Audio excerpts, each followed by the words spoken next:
So, evolution is a process of successive changes in the system that lead to its qualitatively new condition of development. Of course, there are certain forms, as we would say it, the mechanisms of evolution, which will help us to understand what is happening. And we will be interested in the last three clauses, as they already have monetary relations, which constitute their substance. But first, let's determine what drives the evolution. We believe that the complexity of the evolutionary system drives all evolutionary processes. If the system evolves, the complexity necessarily increases, and it always grows. What is this complexity, and how to measure it? Well, the complexity of an object is equal to the length of its shortest description. For example, how to choose a measure of complexity for the communication mechanism. If we communicate with words, then we can measure communication by the volume of the lexical system, i.e. number of words and languages. However, the material factors of realization of the complexity itself are different for various evolutionary mechanisms, and each mechanism has its own specific for it complexity growth limit associated with its systemic arrangement. At the same time, when the system enters a critical phase, it seeks other mechanisms that can ensure its complication and thus development. Let's go back to finances. If such measure of complexity as the total GDP of all countries can be applied to the financial mechanism, what is the current measure of the financial information and networking mechanism? This is total volume of information production, which as early in 2011 exceeded 18 trillion gigabytes, and every 2 years this figure doubles.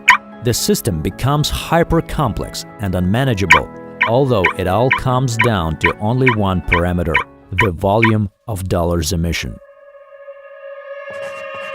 After the cancellation of the gold standard, the system turned out to be detached from matter, which led to an uncontrolled and evolutionary unrelated parasitic increase in complexity. And one of the recent responses to that in 2008 was in the form of a global financial crisis, which in its turn encouraged the emergence of Bitcoin. In other words, there was a natural response aimed at reducing the parasitic complexity of the system, which still accounts for the lion's share of all global resources. However, within Bitcoin, its clones emerged almost immediately, other cryptocurrencies, which also began to parasitize and complicate the system, profiting from it.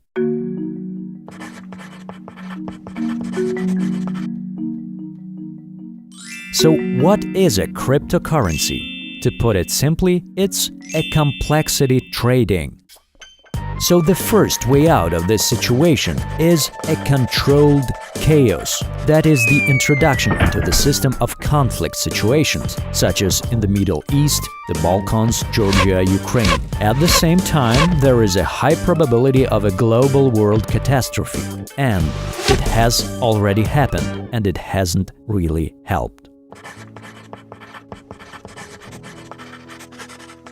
The second option is an analysis of complicating factors and the transformation of the global financial system.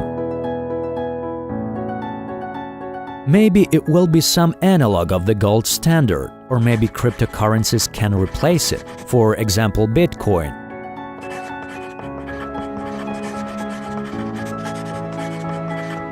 In general, this option, although it does not guarantee a complete solution to the problem of evolutionary complexity, can significantly reduce the uncontrolled growth of parasitic complexity and buy time for finding drastic solutions. In other words, Bitcoin enables us to pause and breathe in order for the system to find its own way how to evolve further.